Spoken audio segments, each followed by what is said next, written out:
What is the one thing that accompanies the soul after death? The amazing answer to this question sheds light on two important mysteries, namely, what happens when we die and how is it possible to retain memory of our past lives. So let us dive in. Watching all the corruption scandals unfold in India, my mother often remarks, "Why are people blindly rushing to accumulate so much wealth, property and power? After all, none of these things will accompany them beyond death." And she's right.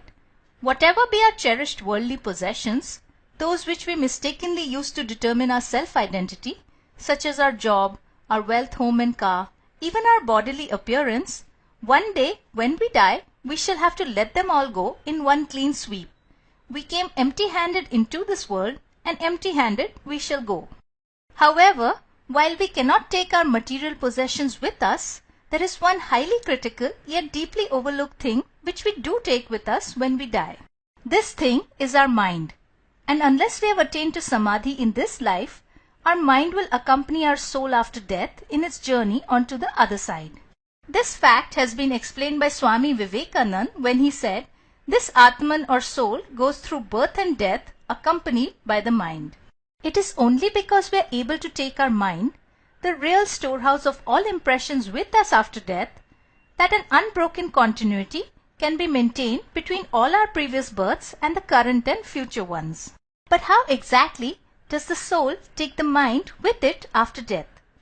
The mechanics of this process have been outlined for us by the great rishis of Vedanta. These ancient sages of India witnessed certain fundamental truths about the nature of the universe in the advanced stages of meditative superconsciousness. These truths constitute the philosophy of Vedanta. One of the main tenets of Vedanta is that the soul of every human being is encased in 3 successive bodies. These bodies can be thought of as layers or shells that surround the soul. Swami Sivananda of the Divine Life Society equates this to when we put on 3 successive layers of clothing. The outermost shell is that of the gross physical body. This is the body we most commonly identify with, and it houses the brain and other organs. It is known as the Sthul Sharir in Sanskrit. Behind the gross physical body is an ultrafine, subtle or astral body, also known as the Sukshma Sharir or Ling Sharir in Sanskrit. This subtle body consists of the mind and its components such as intellect, memory, ego, etc. Because the subtle body is a carrier for the mind, therefore it is also known as a mental body. Now, one very interesting point about the subtle or astral body is that it appears as a dim vapor-like duplicate of the physical body, which cannot be seen by the naked eye. This fact has been revealed by Swami Sivananda in his wonderful book Self-Knowledge. Behind the subtle body and forming the innermost layer is the causal body or Karan Sharir. The causal body is unmanifest, and therefore I have not drawn it because it cannot be physically represented. Finally, behind the 3 bodies, as the witness and ruler of them all, stands our soul or Atman, the source of consciousness. Now, from this little discussion, we have seen that each individual or jiva in Sanskrit is comprised of 4 things: the real self, the Atman or soul, and the 3 successive bodies that encase the soul. Having attained to this knowledge, we are now in a position to delve into the process of death and rebirth. So what happens at the time of death?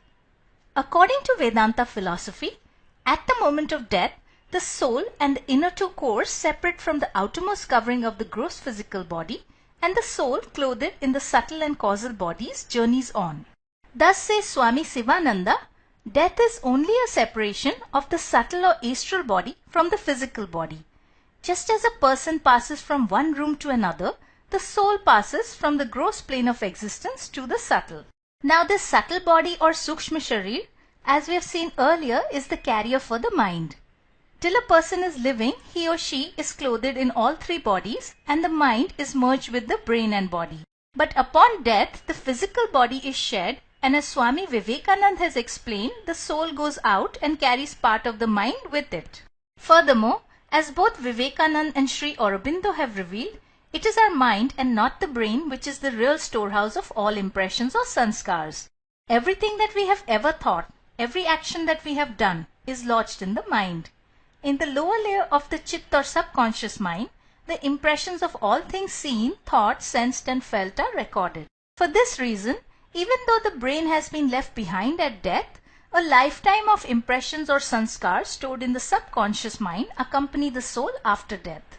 What's more, since the same mind has been evolving and traveling with us from birth to birth, therefore the impressions of all lives past as well as those of the current one are stored in the subconscious mind. When the soul takes a new birth, this entire library of past impressions can potentially be accessed by the new brain, and in this way it is possible to remember our past lives.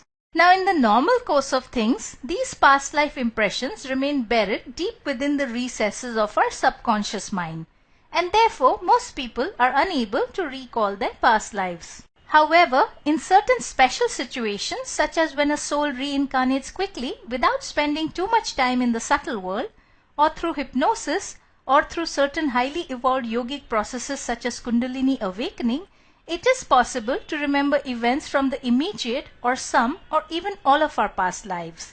One of the most famous verses from the Bhagavad Gita which captures these possibilities is when Lord Krishna tells Arjun, "Many births of mine have passed as well as yours, O Arjun.